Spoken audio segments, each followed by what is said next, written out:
pernah baca peristiwa bahwasanya ada seorang yang sedang sholat. Nah, kita tahu bahwasanya Majnun itu seorang pujangga, dia sangat cinta kepada Laila. Ya, ketika ada yang sholat, ada orang yang sholat, Majnun lewat di depannya dan mengatakan, "Wahai Majnun, apakah kau sudah gila? Kau sudah melewat di hadapan orang yang sedang sholat." Apa kata Majnun? "Kau yang sudah gila, padahal kau sedang sholat, tapi kau masih bisa melihat. Masya Allah. Padahal aku hanya melihat Laila." Nah, itu berarti cinta itu adalah buta kan? Masya Allah, luar biasa Kang Asep.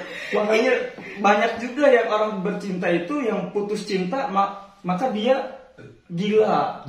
Nah, itu yang salah Karim. Salah. Oke. Iya, karena memang saya juga pernah baca kisahnya, kisah tentang Laila Majnun. Kita sudah paham betul bahwa Laila Majnun ini bukan Lailanya yang Majnun, Nah, iya. tapi ada seseorang penyair dulu itu yang namanya Qais. Qais Al-Qurni. Qais itu sangat cinta kepada Laila. Bahkan sangat cintanya Qais, saking cintanya itu dia membuat syair-syair tentang Laila dan Laila. Maka daripada itu mereka berdua itu sangat mencintai, tapi apalah daya tidak direstui oleh kedua orang tua. Masya Allah. Makanya sedih. kali ini udah nyiapin sesuatu nih untuk masa depan. Itu mah urusan pribadi. Itu harus ada kode etiknya. Udah jangan berbicara itu. Halo, assalamualaikum warahmatullahi wabarakatuh. Kembali lagi bersama channel Kipeci, channelnya para santri. Nah, kali ini di video kali ini kita akan coba buat podcast bersama Kang Ari Hidayatullah sebagai narasumber. Beliau merupakan seorang penceramah atau pendai. Nah, kita panggilkan saja Kang Ari Hidayatullah. Silakan Ari. Masya Allah, Kang Asep. Luar biasa pentingnya. Luar biasa, sangat luar biasa. Entah itu penceramah dai. Masya Allah. Gimana? Alhamdulillah, mudah-mudahan dari ucapan kan ucapan adalah sebuah doa. Amin. Mohon doanya aja lah Kang Asep. Amin. Kita sama-sama saling mendoakan Kang Ari. Semoga istiqomah dalam dunia dakwah. Tadi gimana Kang Ari perjalanan dari Petir ke sini? Alhamdulillah perjalanan menuju ke sini sangat baik tanpa ada halangan suatu apapun. Mungkin dari faktor cuaca doang kurang mendukung. Ada hujan lah. Tadi gimana? Pakai mobil atau gimana nih? Pakai buruk kan? Pakai buruk. Kalau buruk berarti cepat nyampe dong. Alhamdulillah cepat. Pantesan saja tadi saya langsung kontak, langsung datang ke sini. Wah, luar biasa. Karena itu dijajarkan oleh kiai saya mungkin ilmu seperti itu. Saya boleh jajah nggak? Wih, itu mah harus ada ininya. Oke Kang Ari, di sini kita akan ada pertanyaan untuk Kang Ari seputar santri.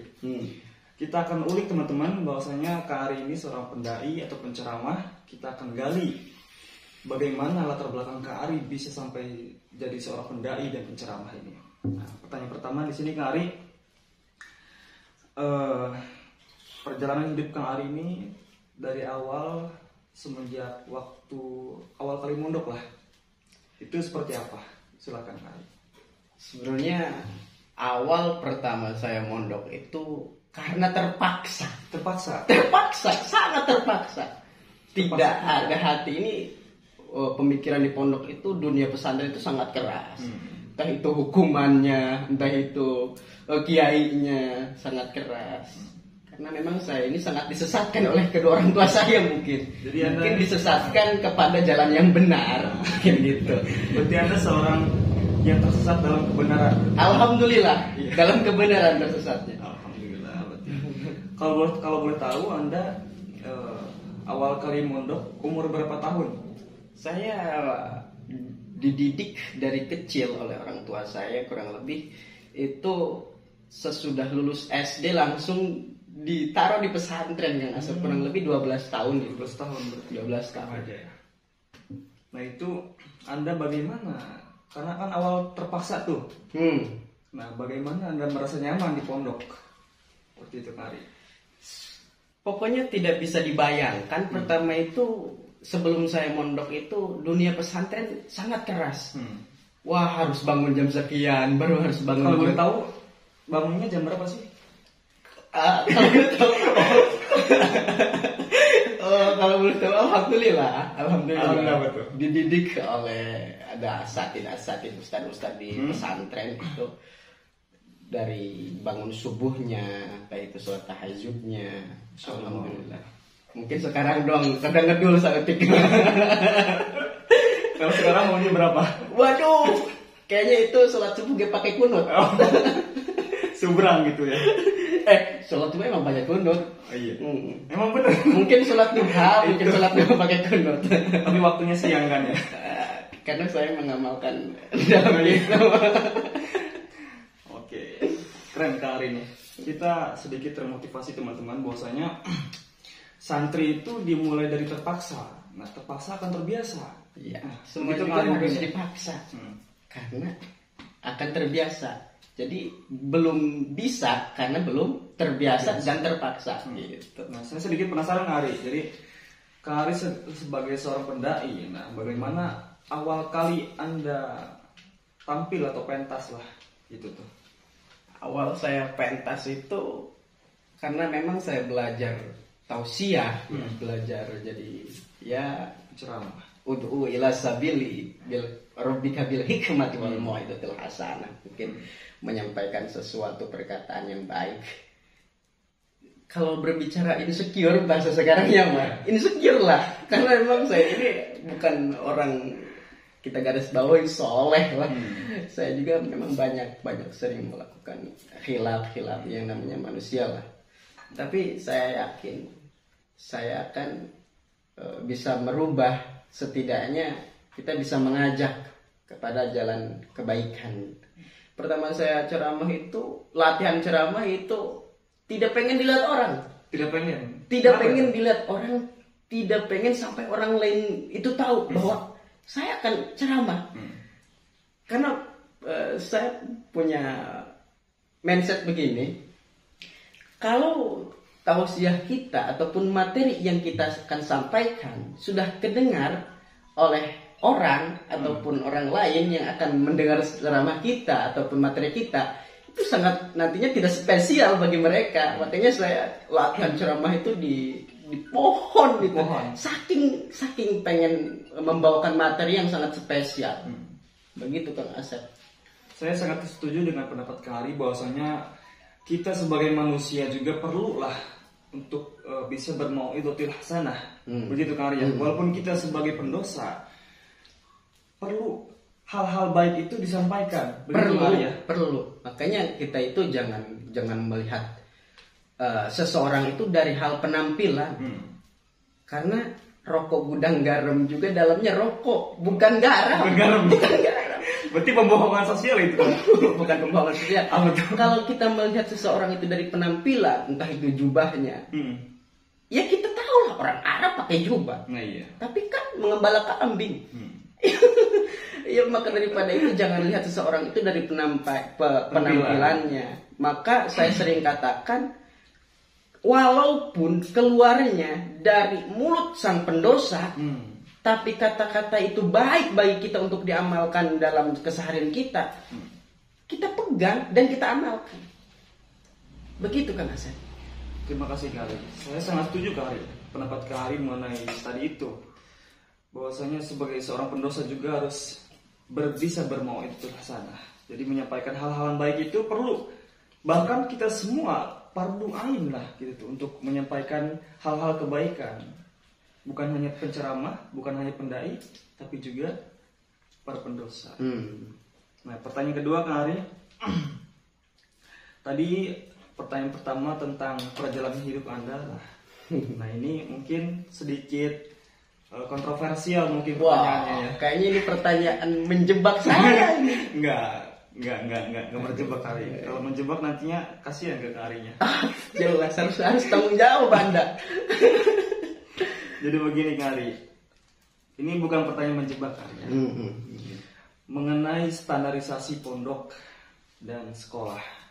Dan juga perbedaan antara pondok dan sekolah atau pondok dan asrama. Seperti itu Kari. Coba. Perbedaan pondok dengan sekolah, mungkin saya dididik bukan hanya didikan pondok, karena memang saya pondok itu dari lulus SD itu kan saya di pondok pesantren, cuma pondok pesantren itu ada sekolahannya. Kalau kita berbicara perbedaan pondok dengan sekolah, sangat signifikan perbedaannya. Entah itu dalam segi pembelajaran formal, baik formal maupun non formal. Yang namanya kan pesantren itu mengkajinya kitab kuning, kitab wali, kitab ulama terdahulu, ulama soleh. Dan yang namanya sekolah itu saya tidak berbicara buruk tentang sekolah, karena saya juga sekarang juga masih sekolah di perguruan tinggi, ada di Kota Serang. Nah. Berarti Anda sebagai seorang santri juga seorang mahasiswa. Seorang mahasiswa. Berarti mahasantri. Oh mungkin kalau disebut mahasantri, sangat luar biasa ya. Iya, karena santri lah. Anda sebagai pengamal Rabbana atina fid dunya hasanah. Masya Allah, Kang Asep ini sangat luar biasa. Benar kan ya? Jadi sebagai seorang mahasantri, iya, kita perlu ketahui Kang Asep, karena sekarang ini dunia kan udah 4.0, modern lah kita garis bawahi. Dunia yang kaya akan teknologi, teknologi baru yang keluar sekarang, marak merajalela di zaman sekarang ini. Maka daripada itu kita jangan angkuh kepada zaman sekarang. Maka dalam ada kaidah usul fikih begini, saya ingat itu al-muhafidatu ala qadimi sholih ala bil jadil asli. Kita itu jangan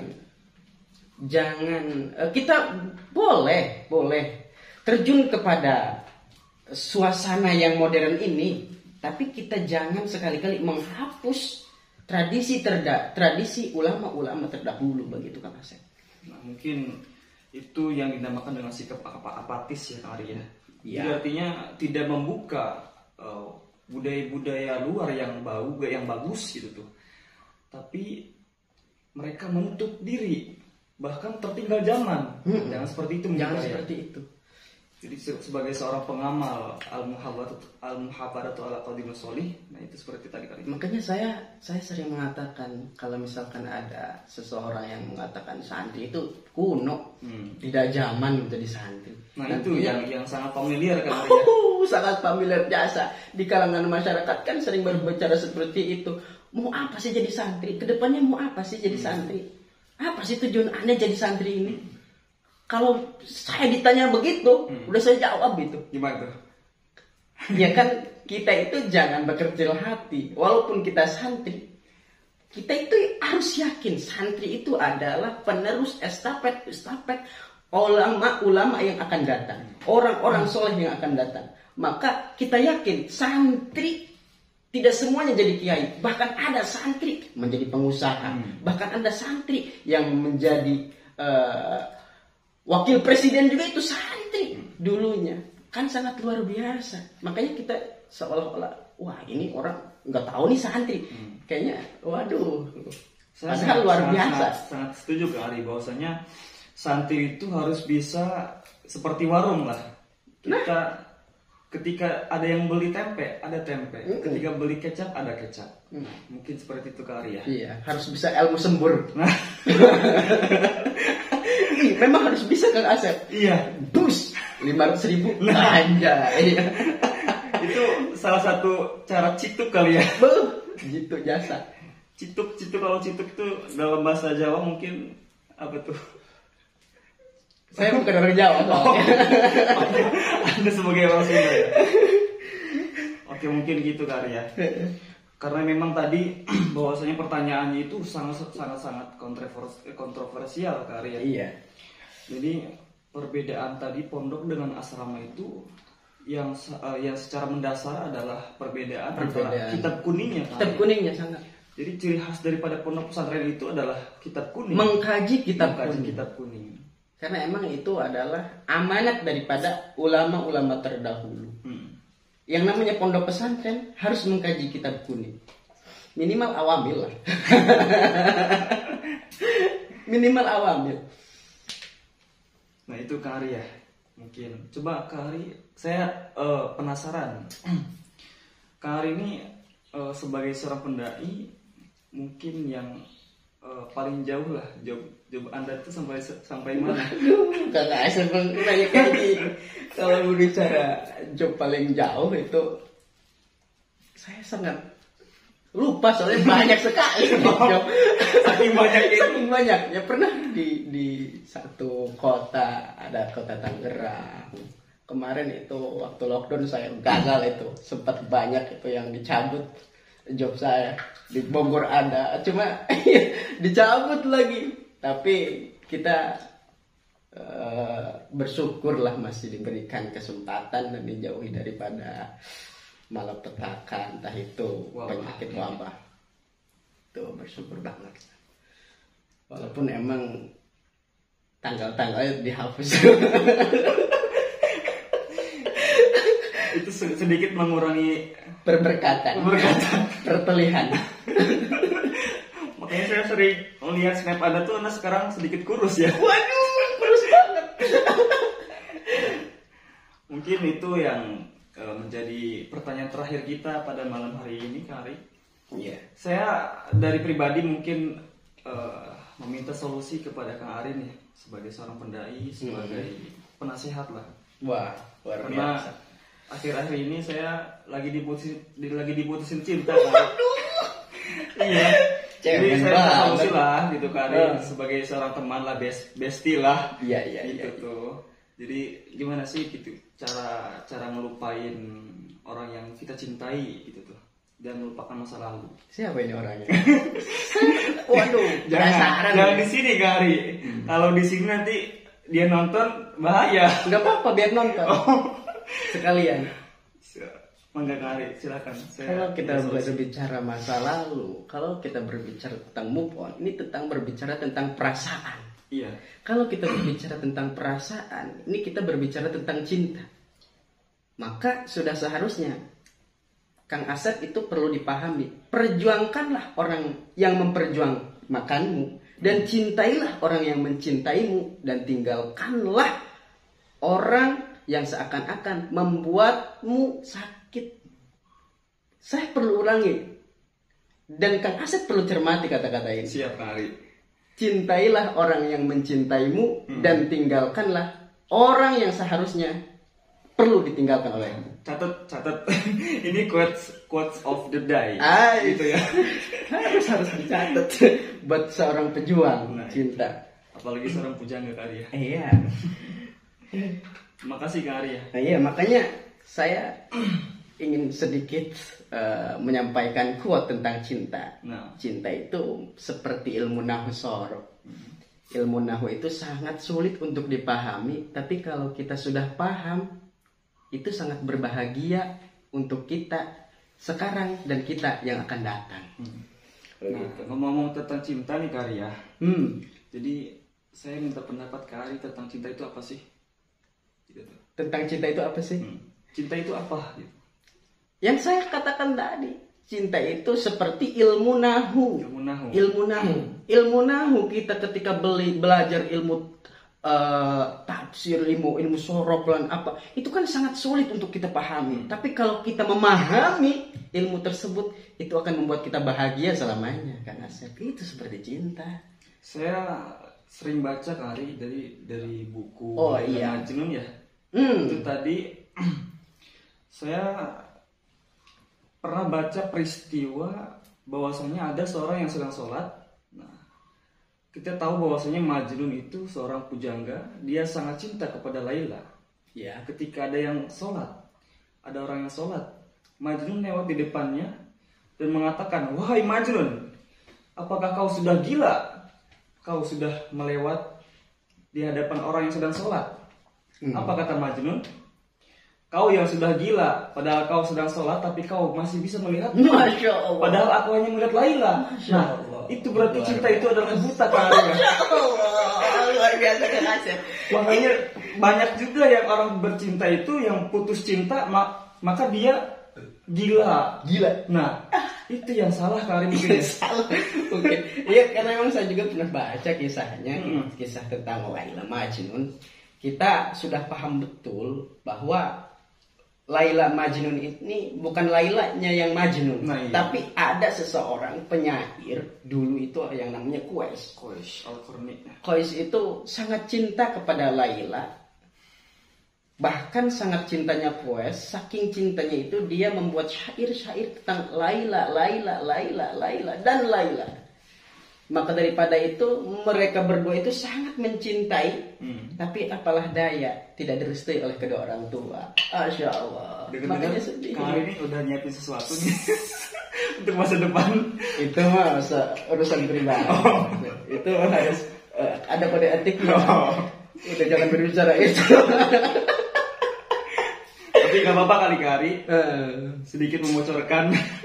Siapa tahu nanti para pujangga di sini sudah mau melangsungkan pernikahan gitu mungkin, dan pengen solusi lah dari Kang Ali sebagai seorang pujangga. Ini memang sangat spesial lah podcast kali ini ya. Karena memang sampai saat ini saya belum mempublish tentang hal ini. belum hanya di channel Kipeci kan. Masya Allah memang kan Kipeci. Luar biasa. Ini sesuatu yang berat untuk saya untuk disampaikan ke Asep, mungkin hanya di channel ini. Ya mohon doanya lah, mohon doanya semoga dilancarkan dalam ya semua urusannya. Amin. Dan mungkin kalau misalnya masalah nama atau apa nanti itu mah kita undangan aja ya. Sebar undangan aja. Semakin malam semakin ngacak nih Karinya. Beneran. Obrolannya mungkin dicukupkan saja mungkin Kari ya. Mungkin cukup saja. Nanti di lain waktu mungkin bisa dipertemukan kembali. Amin insyaallah lah Kari. Terima kasih Kari ya sebagai narasumber pada malam hari ini. Kita kedatangan tamu yang luar biasa teman-teman. Amin. Nah, setelah ini kami akan kembali dengan konten-konten menarik. Nah, seputar santri dan cerita motivasi. Tetap di channel Kipeci, channelnya para santri.